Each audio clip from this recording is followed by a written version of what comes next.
अरे माँ, सुनो। हाँ बेटा, बोलो क्या बात है। माँ, आज मेरे लिए जल्दी से खाना बना दो। आज मैं जा रहा हूँ और किसी को ठग कर लाता हूँ। अरे बेटा, तुम किसी को कैसे ठग पाओगे। तुम्हारे पिताजी होते तो वह जरूर ठग लाते। तुम तो अभी ठगाई में बच्चे हो। नहीं माँ, आप कैसी बातें कर रही हैं? मैं क्यों नहीं ठग सकता किसी को? एक ठग का बेटा ठग ही तो बनता है। बस आप जल्दी से मेरे लिए खाना बना दो। फिर बिरजू किसी धनी सेठ की तरह पोशाक पहनकर तैयार हो जाता है। अच्छा माँ, अब चलता हूँ।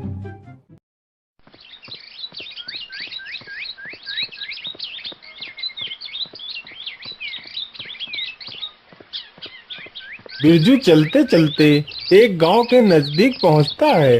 तभी गांव के करीब ही चार ठग अपने खेत में काम कर रहे थे। अरे बड़े भैया, कितने दिन हो गए लेकिन हमने किसी को ठगा नहीं। हाँ बड़े भैया, मन्ना भैया ठीक कह रहे हैं।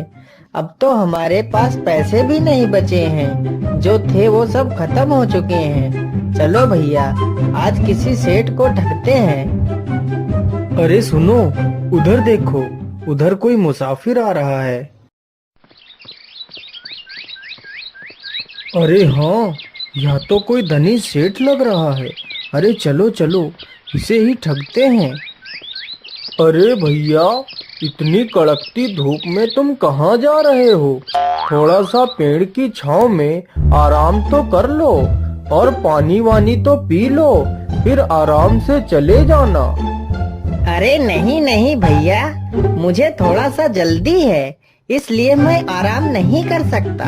वापसी में आते हुए मैं आपके पास जरूर रुकूंगा। अरे सेठ जी, कैसी बातें कर रहे हैं? काम तो पूरे जीवन करना है। काम के साथ साथ आराम करना भी तो जरूरी है। चलो अच्छी बात है, आप लोग नहीं मान रहे हो तो थोड़ा सा रुक ही जाता हूँ। जिस मुसाफिर को वह चारों ठग सेठ समझ रहे थे, वह तो खुद एक ठग था। तभी बिरजू घोड़े से नीचे उतरकर उन चारों ठगों के पास जाकर बैठ जाता है और चारों ठग यहाँ वहाँ की बातें करने लगते हैं। अरे सेठ जी, मैं आपसे एक बात कहना चाहता हूँ। अरे बोलिए भैया, बोलिए। आप क्या कहना चाहते हैं? सेठ जी, बात को बताने से पहले मेरी एक शर्त है। बोलिए भैया, आपकी क्या शर्त है? मैं आपकी शर्त मानने को तैयार हूँ, बोलिए।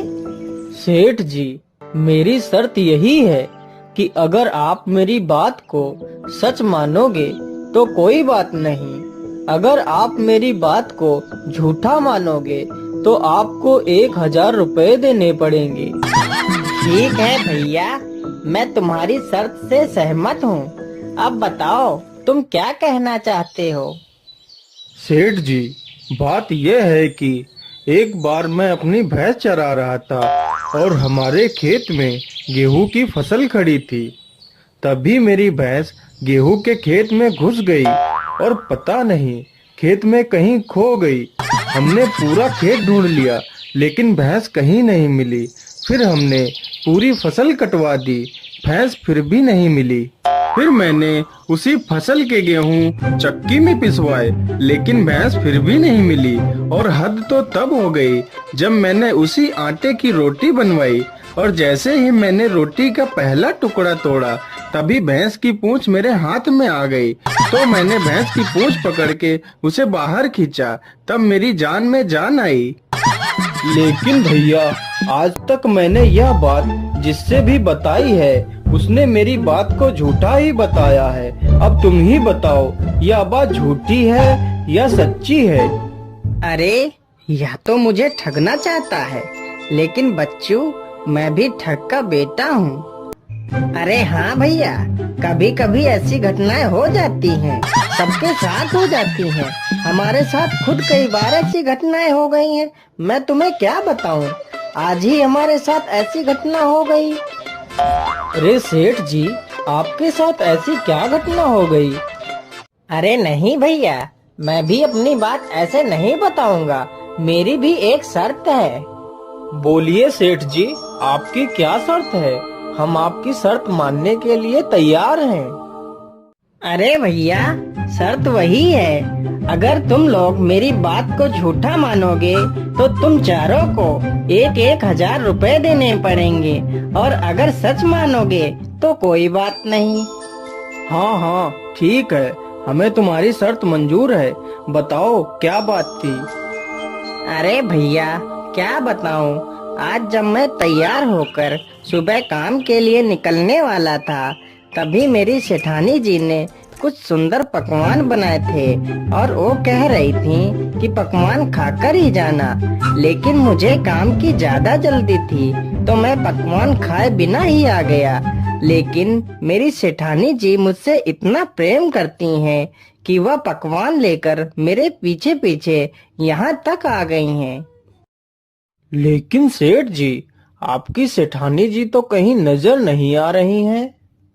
अरे भैया, यहाँ नहीं, उधर देखो, वहाँ वो मेरी सेठानी आ रही हैं। अरे बाप रे बाप, वह तो हमारी बहन है। यह सेठ तो हमसे भी बड़ा ठग है। अब क्या करें? अगर हम लोगों ने इसकी बात को झूठ कहा तो यह हम चारों से 1,000 रुपए लेगा, और अगर हमने इसकी बातों को सच कहा तो यह हमारी बहन को ले जाएगा। भैया, मेरी मानो तो अपनी बहन को इस सेठ के घर भेज देते हैं। वैसे भी हमें आज नहीं तो कल अपनी बहन का विवाह तो करना ही था। वैसे भी यह सेठ अपनी बहन को खुशी रखेगा, और अगर इसकी बात को हम झूठ बोलेंगे तो हमें 4,000 रुपए देने पड़ेंगे। हाँ हाँ, अपनी बहन को इस सेठ के साथ भेज देते हैं, और सेठ के घर में जितना भी माल खजाना होगा वह सब हमारी बहन लेकर भाग आएगी। अरे, तुम आ गई। मैं कितनी देर से तुम्हारा इंतजार कर रहा हूँ। अरे तुम कौन हो? मैं तो तुम्हें जानती तक नहीं। अरे मेरी प्यारी बहन, ये तुम्हारे पति हैं। तुम्हारा विवाह इनके साथ बचपन में ही हो गया था। अब जाओ बहन, तुम इनके साथ जाओ, हम लोग तुम्हें जल्दी ही लेने आएंगे। अच्छा मेरे प्यारे सालों, अब मैं चलता हूँ। अरे भैया, यह तो हमारी बहन को ही ठग ले गया। हम इसे छोड़ेंगे नहीं। चलो, हम कल ही इसके घर चलेंगे।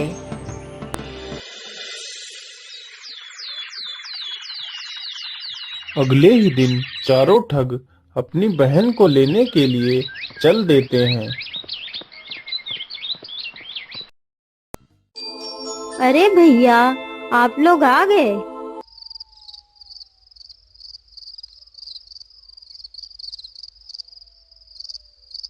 फिर बिरजू उन सब की खूब मेहमान नवाजी करता है। अरे बड़े भैया, जल्दी से उठो, सभी लोग सो गए हैं। चलो, हम लोग इस सेठ को रस्सी से पलंग में बांधकर इसे नदी में फेंक देते हैं, और इसके घर का सारा सामान लेकर और अपनी बहन को लेकर अपने घर वापस चले जाएंगे। फिर चारों ठगों ने उस बिरजू को सोते हुए ही पलंग में बांध दिया और रात में ही उसे लेकर निकल पड़ते हैं। उन्हें चलते चलते रात से सुबह हो जाती है।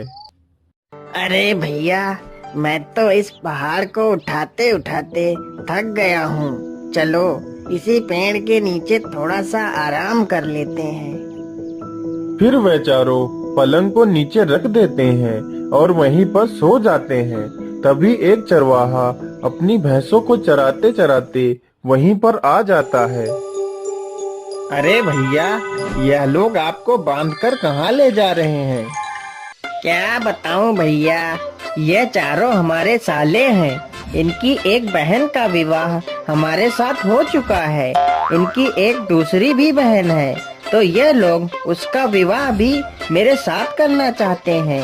ये कहते हैं कि इन्हें कहीं लड़का नहीं मिल रहा है। मेरे लाख मना करने के बावजूद भी यह लोग नहीं मान रहे और मुझे बांध कर ले जा रहे हैं। तो भैया क्यों ना इनकी दूसरी बहन का विवाह मेरे साथ करवा दो। हाँ हाँ, क्यों नहीं, जरूर करवा सकता हूँ। पहले जल्दी से मुझे इस रस्सी से खोल दो और मेरी जगह तुम चुपचाप होकर लेट जाओ। मैं तुम्हें रस्सी से बांध देता हूँ। बिरजू जल्दी से उस चरवाहे को पलंग में बांधकर वहीं पेड़ के पीछे छिप जाता है। अरे मुन्ना उठो और देखो सूरज निकल आया है, जल्दी चलो।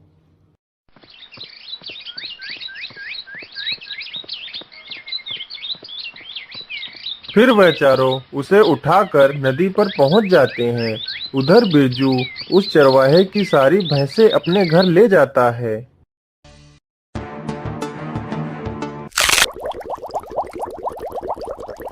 चलो भैया, इस ठग से हमें छुटकारा मिल गया। अरे ये क्या, यह ठग तो यहीं बैठा है। अरे जीजा जी, तुम यहाँ पर कैसे?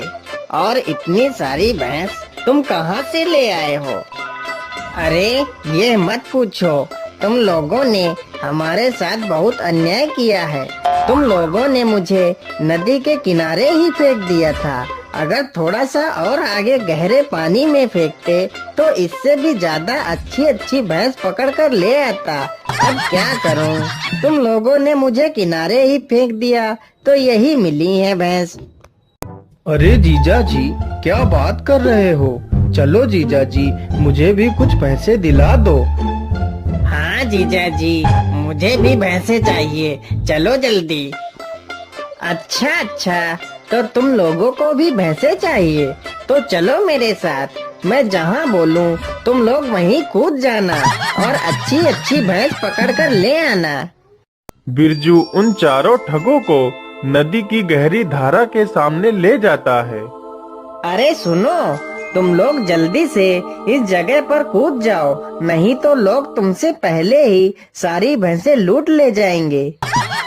चारों ठग बिना देर किए हुए नदी की बीच धारा में छलांग लगा देते हैं और उसी में डूबकर मर जाते हैं। फिर बिरजू अपने घर वापस चला जाता है।